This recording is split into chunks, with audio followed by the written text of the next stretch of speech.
Hi hello ನಮಸ್ಕಾರ. ನಾನು ನಿಮ್ಮ ಸಚಿನ್ ಬೆಕ್ಕಾಯಿಸ್ ಯೂಟ್ಯೂಬ್ ಚಾನಲ್ಗೆ ಸ್ವಾಗತ. ಹಲವು ತಿಂಗಳುಗಳಿಂದ ಈ ಯೂಟ್ಯೂಬ್ ನಲ್ಲಿ ಯಾವುದೇ ವಿಡಿಯೋಗಳನ್ನ ಅಪ್ಲೋಡ್ ಮಾಡಿಲ್ಲ. ಈಗ ಮತ್ತೊಂದು ವಿಡಿಯೋದೊಂದಿಗೆ ನಾನು ನಿಮ್ಮ ಜೊತೆ ಬಂದಿದ್ದೀನಿ. ಸಚಿನ್ ಜೊತೆ ಮಾತುಕತೆ ಮುಂದುವರಿಯುತ್ತೆ. ವಿಡಿಯೋದಲ್ಲಿ ನಾನು ನಿಮ್ಗೆ ತಿಳಿಸಪಟ್ಟಿರ್ತಕ್ಕಂಥದ್ದು ದಕ್ಷಿಣ ಭಾರತದ ಪ್ರಸಿದ್ಧ ಜೈನ ಕಾಶಿ ಅಂತ ಹೆಸರುಪಟ್ಟಿರ್ತಕ್ಕಂತಹ ಶ್ರವಣಬೆಳಗೊಳ ಕ್ಷೇತ್ರದ ಬಗ್ಗೆ.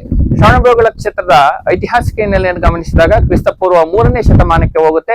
ಅಂತಹ 3ನೇ ಶತಮಾನದ ಇತಿಹಾಸಕ್ಕೆ ಸಂಬಂಧಪಟ್ಟಂತೆ ಭದ್ರಬಾಹು ಮುನಿಗಳಿಗೆ ಸಂಬಂಧಪಟ್ಟಂತೆ ಮತ್ತು ಆ ಭದ್ರಬಾಹು ಗುಹೆಯ ಬಗ್ಗೆ ನಾನು ಈ ವಿಡಿಯೋದಲ್ಲಿ ನಿಮ್ಗೆ ಮಾಹಿತಿ ನೀಡ್ತೇನೆ. ಇನ್ನು ನಮ್ಮ ಚಾನಲ್ ನ ಸಬ್ಸ್ಕ್ರೈಬ್ ಮಾಡಿಲ್ಲ ಅಂತಂದ್ರೆ ಸಬ್ಸ್ಕ್ರೈಬ್ ಮಾಡಿ, ಲೈಕ್ ಮಾಡಿ, ಕಮೆಂಟ್ ಮಾಡಿ ಹಾಗೂ ಶೇರ್ ಮಾಡಿ ಅಂತ ಹೇಳ್ತಾ ನೇರವಾಗಿ ನಾನು ವಿಷಯಕ್ಕೆ ಬರ್ತಾ ಇದ್ದೇನೆ.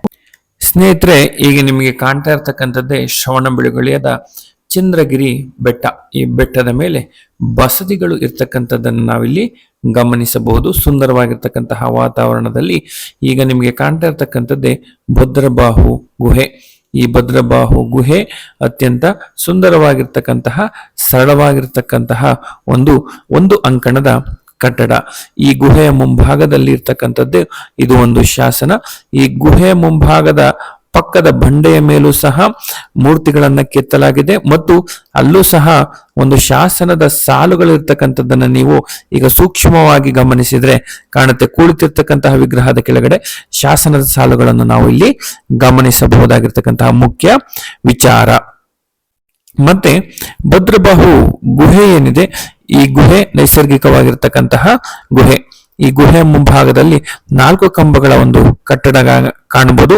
ಅಕ್ಕಪಕ್ಕದಲ್ಲಿ ಯಕ್ಷಿಯರ ಮೂರ್ತಿಗಳನ್ನ ಕೆತ್ತಿರ್ತಕ್ಕಂಥದ್ದು ಮತ್ತು ಒಂದು ಕಿರಿದಾಗಿರ್ತಕ್ಕಂತಹ ಬಾಗಿಲು. ಒಳ ಹೋದ್ರೆ ಬಗ್ಗಿ ನಡೀತಕ್ಕಂತಹ ಅಷ್ಟೇ ಸ್ಪೇಸ್ ಇರ್ತಕ್ಕಂತಹ ಜಾಗ ಇರ್ತಕ್ಕಂತಹ ಒಂದು ಜಾಗ. ಈ ಒಂದು ಅಂಕಣದ ಒಳಗಡೆ ಇರ್ತಕ್ಕಂಥದ್ದೇ ಭದ್ರಬಾಹು ಮುನಿಗಳ ಪಾದದ ಚಿಹ್ನೆಗಳು.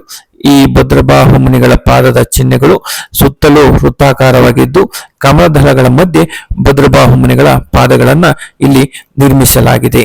ಭದ್ರಬಾಹು ಗುಹೆ ಕ್ರಿಸ್ತಪೂರ್ವ 3ನೇ ಶತಮಾನದ ಬಗ್ಗೆ ಮಾಹಿತಿಯನ್ನು ನೀಡ್ತಕ್ಕಂಥದ್ದನ್ನು ನಾವು ಇಲ್ಲಿ ಗಮನಿಸಬಹುದು. ಜೈನ ಸಾಹಿತ್ಯಗಳಾಗ್ಲಿ, ಜೈನ ಕಥೆಗಳಾಗ್ಲಿ, ಶಾಸನಗಳಾಗ್ಲಿ ಇದರ ಬಗ್ಗೆ ಹಲವು ಮಾಹಿತಿಗಳನ್ನ ನೀಡ್ತಕ್ಕಂಥದ್ದನ್ನ ನಾವು ಇಲ್ಲಿ ಗಮನಿಸಬಹುದು. ಶ್ರವಣಬೆಳಗೊಳದ ಬಗ್ಗೆ ನಾವು ಶಾಸನಗಳನ್ನ ನೋಡೋದಾದ್ರೆ ಎಪಿಗ್ರಫಿ ಕರ್ನಾಟಕ ಸಂಪುಟ 2ರಲ್ಲಿ ಗಮನಿಸಬೇಕಾಗತ್ತೆ. ಪ್ರಥಮ ಸಂಚಿಕೆ ಏನಿದೆ ಅದನ್ನ BL ರೈಸ್ ರವರು ಅದನ್ನ ಸಂಗ್ರಹ ಮಾಡ್ತಕ್ಕಂತಹ ಕೆಲಸವನ್ನ ಮಾಡ್ತಾರೆ. ಅದರಲ್ಲಿ ಕೇವಲ 144 ಶಾಸನಗಳನ್ನ ಸಂಗ್ರಹ ಮಾಡ್ತಾರೆ. ಆನಂತರ ಬಂದಂತಹ ನರಸಿಂಹಾಚಾರ್ಯ ಅವರು ಬಂದಂತಹ ಸಂದರ್ಭದಲ್ಲಿ ಆ ವ್ಯಾಲ್ಯೂಮು 500 ಶಾಸನಗಳನ್ನ ಒಳಗೊಂಡಂತೆ 2ನೇ ಸರಿ ಸಂಗ್ರಹ ಮಾಡ್ತಕ್ಕಂತಹ ಕೆಲಸವನ್ನ ಮಾಡ್ತಾರೆ.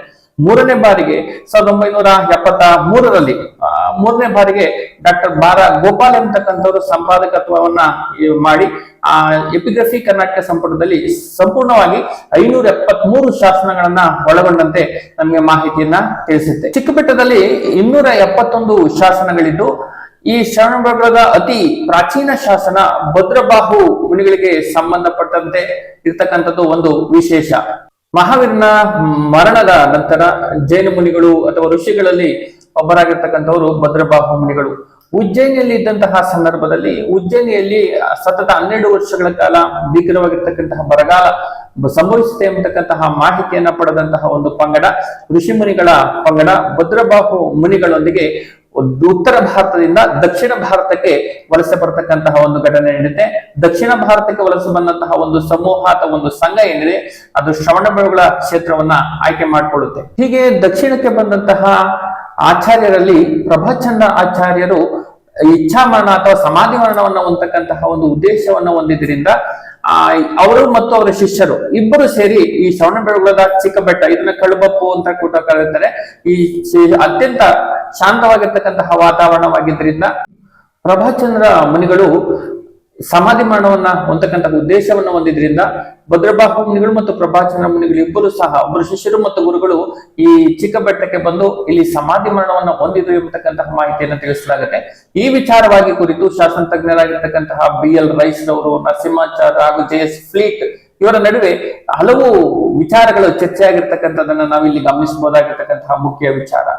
BL ರೈಸ್ ರವರು 6ನೇ ಶತಮಾನದ ಶಾಸನದ ಪ್ರಕಾರ ಈ ಪ್ರಭಾಚಂದ್ರ ಮತ್ತು ಭದ್ರಬಾಹು ಮುನಿಗಳ ವಿಚಾರಗಳನ್ನ ಚರ್ಚೆ ಮಾಡ್ತಾ ಹೇಳ್ತಕ್ಕಂತಹ ಸಂದರ್ಭದಲ್ಲಿ ಆಚಾರ್ಯರು ಎಂಬತಕ್ಕಂತಹ ಪದವನ್ನ ಶಾಸನದಲ್ಲಿ ಉಲ್ಲೇಖ ಮಾಡಿದ್ರಿಂದ ಆ ಆಚಾರ್ಯರು ಅಂತಂದ್ರೆ ಭದ್ರಬಾಹು ಮುನಿಗಳೇ, ಅವರ ಶಿಷ್ಯರು ಪ್ರಭಾಚಂದ್ರರು ಎಂಬತಕ್ಕಂತಹ ಮಾಹಿತಿಯನ್ನು BL ರೈಸ್ ಅವರು ಇಲ್ಲಿ ಹೊರಾಗ್ತಕ್ಕಂಥದ್ದನ್ನ ನಾವು ಗಮನಿಸಬಹುದು. BL ರೈಸ್ ಅವರು ಮುಂದುವರೆದು ಪ್ರಭಾಚಂದ್ರರೇ ಚಂದ್ರಗುಪ್ತರು ದೀಕ್ಷೆಯನ್ನ ಪಡೆದಂತಹ ಸಂದರ್ಭದಲ್ಲಿ ಪ್ರಭಾಚಂದ್ರರು ಎಂಬತಕ್ಕಂತಹ ಹೆಸರಿನಿಂದ ದೀಕ್ಷೆಯನ್ನ ಪಡೆದ್ರಿಂದ ಅದು ಪ್ರಭಾಚಂದ್ರ ಎಂಬತಕ್ಕಂತಹ ಹೆಸರು ಬಂತು ಎಂಬತಕ್ಕಂತಹ ಮಾಹಿತಿಯನ್ನ ಇಲ್ಲಿ ನೀಡ್ತಾರೆ.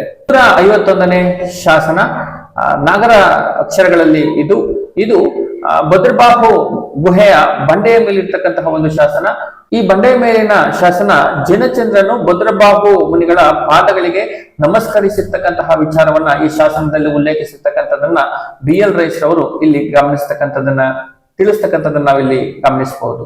254ನೇ ಶಾಸನ 13ನೇ ಶತಮಾನಕ್ಕೆ ಸೇರಿದ್ದು. ಈ ಶಾಸನದಲ್ಲಿ ಭದ್ರಬಾಹು ಮುನಿಗಳ ಪಾದಗಳ ಬಗ್ಗೆ ಉಲ್ಲೇಖವನ್ನ ಮಾಡಿರ್ತಕ್ಕಂಥದ್ದನ್ನು ನಾವಿಲ್ಲಿ ಗಮನಿಸಬಹುದಾಗಿರ್ತಕ್ಕಂತಹ ಮುಖ್ಯ ವಿಷಯ. ಬೆಟ್ಟದ ಕೋಟೆಯ ಹೊರಭಾಗದಲ್ಲಿರ್ತಕ್ಕಂತಹ ಪೂರ್ವ ಭಾಗದಲ್ಲಿರ್ತಕ್ಕಂತಹ ಈ ಗುಹೆ ಏನಿದೆ, ಇದು ಭದ್ರಬಾಹು ಮುನಿಗಳ ಪಾದಗಳ ಇರ್ತಕ್ಕಂತಹ ಒಂದು ನೈಸರ್ಗಿಕ ಗುಹೆ. ಇಲ್ಲಿ ಭದ್ರಬಾಹು ಮುನಿಗಳ ಸಾಂಕೇತಿಕ ಚಿಹ್ನೆಗಳನ್ನ ಇಲ್ಲಿ ನಾವು ಗಮನಿಸ್ತಕ್ಕಂಥದ್ದು ನಾವಿಲ್ಲಿ ಕಾಣಬಹುದು. ಈ ಗುಹೆ ಇರ್ತಕ್ಕಂತಹ ಲಕ್ಷಣಗಳನ್ನ ನೋಡಿದ್ರೆ, ಇಲ್ಲಿರ್ತಕ್ಕಂತಹ ಪಾದಗಳನ್ನ ಹೊರತುಪಡಿಸಿ ಈ ವಾಸ್ತು ಲಕ್ಷಣಗಳನ್ನ ನೋಡಿದ್ರೆ, ಕಟ್ಟಡದ ಲಕ್ಷಣಗಳನ್ನ ನೋಡಿದ್ರೆ, ಇದು 7ನೇ ಶತಮಾನದಲ್ಲಿ ಇದು ಒಂದು ದೇವಾಲಯವಾದಂತೆ 13ನೇ ಶತಮಾನದಲ್ಲಿ ಹೊರಭಾಗದಲ್ಲಿ ಕಂಬಗಳನ್ನ ನೆಟ್ಟು ಅದಕ್ಕೆ ಒಂದು ಆಕಾರವನ್ನ ನೀಡಿದಂತಹ ವಿಚಾರಗಳನ್ನ ನಾವಿಲ್ಲಿ ಗಮನಿಸಬಹುದು. ಒಟ್ಟಾರೆಯಾಗಿ ಕ್ರಿಸ್ತಪೂರ್ವ 3ನೇ ಶತಮಾನದಿಂದ ಇತಿಹಾಸವನ್ನು ಹೊಂದಿರತಕ್ಕಂತಹ ಶ್ರವಣಬೆಳಗೊಳ ಕ್ಷೇತ್ರ ಗಂಗರು, ರಾಷ್ಟ್ರಕೂಟರು, ಚಾಲುಕ್ಯರು, ಹೊಯ್ಸಳರು, ವಿಜಯನಗರ ಅರಸರು, ಮೈಸೂರಿನ ಒಡೆಯರ ಆಳ್ವಿಕೆಗೆ ಒಳಪಟ್ಟು ಅವರ ಆಶ್ರಯದಲ್ಲಿ 2024ನೇ ಸಾಲಿನಲ್ಲಿ ದಕ್ಷಿಣ ಭಾರತದಲ್ಲೇ ಇಡೀ ಪ್ರಪಂಚದಲ್ಲೇ ಒಂದು ಭವ್ಯ ಜೈನ ಕ್ಷೇತ್ರವಾಗಿ ಹೊರಹೊಮ್ಮಿರ್ತಕ್ಕಂಥದ್ದು ಒಂದು ಹೆಮ್ಮೆಯ ಸಂಗತಿ.